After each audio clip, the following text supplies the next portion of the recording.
അസബ്തു ഹദ്ദൻ യാ റസൂലല്ലാഹ്, ഞാനൊരു വലിയ ശിക്ഷയ്ക്ക് പാത്രമായിട്ടുണ്ട്, ഞാൻ വലിയൊരു തിന്മ ചെയ്തിട്ടുണ്ട് നബിയേ. ഫഖിമുഹു അലയ്യ, ആ ദോഷം ചെയ്തതിന് എന്താണോ ശിക്ഷ എങ്കിൽ അതൊന്നു നടപ്പിലാക്കണേ നബിയേ. നബി സല്ലല്ലാഹു അലൈഹി വസല്ലം തങ്ങൾ ചോദിച്ചു, പെണ്ണേ, നീ ചെയ്ത വ്യഭിചാരമെന്ന വൻകുറ്റത്തിന് സാക്ഷികളുണ്ടോ? ഇസ്ലാമിന്റെ ഒരു നിയമം നടപ്പിലാക്കാൻ ചില വ്യവസ്ഥകൾ പാലിക്കേണ്ടതുണ്ട്. സാക്ഷികളുണ്ടെങ്കിലേ കുറഞ്ഞു കൊല്ലാൻ പാടുള്ളൂ, ശിക്ഷ നടപ്പിലാക്കാൻ പറ്റുള്ളൂ. ആ സ്ത്രീ തിരിച്ചു പോവുകയാണ്. വ്യഭിചാരമെന്ന കുറ്റകൃത്യം ചെയ്തതിനുള്ള സാക്ഷികളെയുമായി തിരിച്ചു വരികയാണ്. ആ സഹോദരിയുടെ രക്ഷിതാവിനെ വിളിപ്പിക്കുകയാണ്. ആ സഹോദരി രക്ഷിതാവിനെയുമായി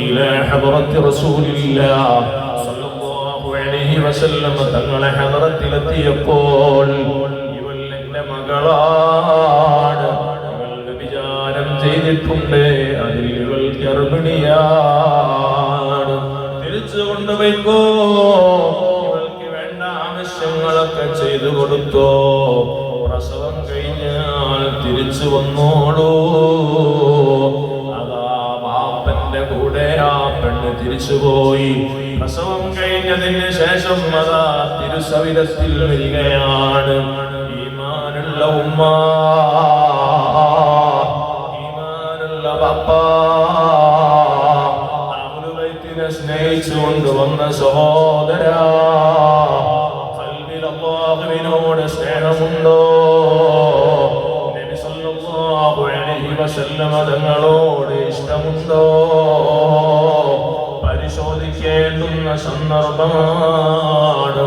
ആ പെണ്ണ് തിരിച്ചു വരുന്നു. ഗർഭം കഴിഞ്ഞതിന് ശേഷം, പ്രസവം കഴിഞ്ഞതിന് ശേഷം നിയമപാലകന്മാരെ ഏൽപ്പിക്കുകയാണ്. മരുഭൂമിയിൽ കൊണ്ടുപോയി ആ സ്ത്രീയുടെ ശരീരത്തിൽ മുഴുവനും വസ്ത്രം കൊണ്ട് പൊതിഞ്ഞ് എറിഞ്ഞങ്ങ് കൊല്ലുകയാണ്. വധിക്കപ്പെട്ട പെണ്ണിന്റെ ചേതനയറ്റ ശരീരം പള്ളിയുടെ മിഹ്റാബിൽ കൊണ്ടുവന്ന് വെച്ചപ്പോൾ, നിസ്കാരത്തിന് ഇമാമത്ത് നിൽക്കാൻ വരുന്നതാരാണ്? ഇമാമുൽ മുത്തഖീൻ, ശഫീഉൽ മുദ്നിബീൻ, മുഹമ്മദുർ റസൂലുള്ളാഹ് സ്വല്ലല്ലാഹു അലൈഹി വസല്ലം തങ്ങളാണ്. ഉമർ ഇബ്നുൽ ഖത്താബ് തങ്ങൾ ചോദിക്കുകയാണ്, ഹാദിഹി സനത്ത് യാ റസൂലല്ലാഹ്, ഈ പെണ്ണിന്റെ നിസ്കാരത്തിന് അവിടുന്ന് ഇമാമത്ത് നിൽക്കണോ നബിയേ? ഇത് വ്യഭിചാരം നടത്തിയ പെണ്ണാണല്ലോ. സുബ്ഹാനല്ലാഹ്. നബി സല്ലല്ലാഹു അലൈഹി വസല്ലം തങ്ങൾ മറുപടി കൊടുക്കുകയാണ്, എന്നെ സ്നേഹിച്ചത് കാരണം, അല്ലാഹുവിനെ സ്നേഹിച്ചത് കാരണം, പരിശുദ്ധ ദീനിന്റെ നിയമം സ്വീകരിക്കാൻ ഈ പെണ്ണ് തയ്യാറായതുകൊണ്ട് അല്ലാഹു ജല്ല ജലാലുഹു ഈ സ്ത്രീക്ക് അവരുടെ ദോഷം പുറത്തു കൊടുത്തു. വഹിയ മിൻ അഹ്ലിൽ ജന്ന, ആ പെണ്ണ് സ്വർഗ്ഗത്തിലാണ്. മുഹമ്മദുർ റസൂലുള്ളാഹ് സ്വല്ലല്ലാഹു അലൈഹി വസല്ലം ജീവിതത്തിന്റെ ഏതെങ്കിലും സാഹചര്യങ്ങളിൽ കുടുങ്ങിപ്പോയി തെറ്റു ചെയ്തവരെ പാടെ മാറ്റി നിർത്തണമെന്ന് ഇസ്ലാം പറയുന്നില്ല. പാപങ്ങൾ ചെയ്തു പോയവർ പശ്ചാത്തപിക്കണം, അല്ലാഹുവിലേക്ക് അതാ ഖേദിച്ച് മടങ്ങണം. ആ തെറ്റിലേക്ക് ജീവിതത്തിൽ ഇനി ഒരിക്കലും തിരിച്ചു പോകൂല എന്ന തീരുമാനമെടുക്കണം.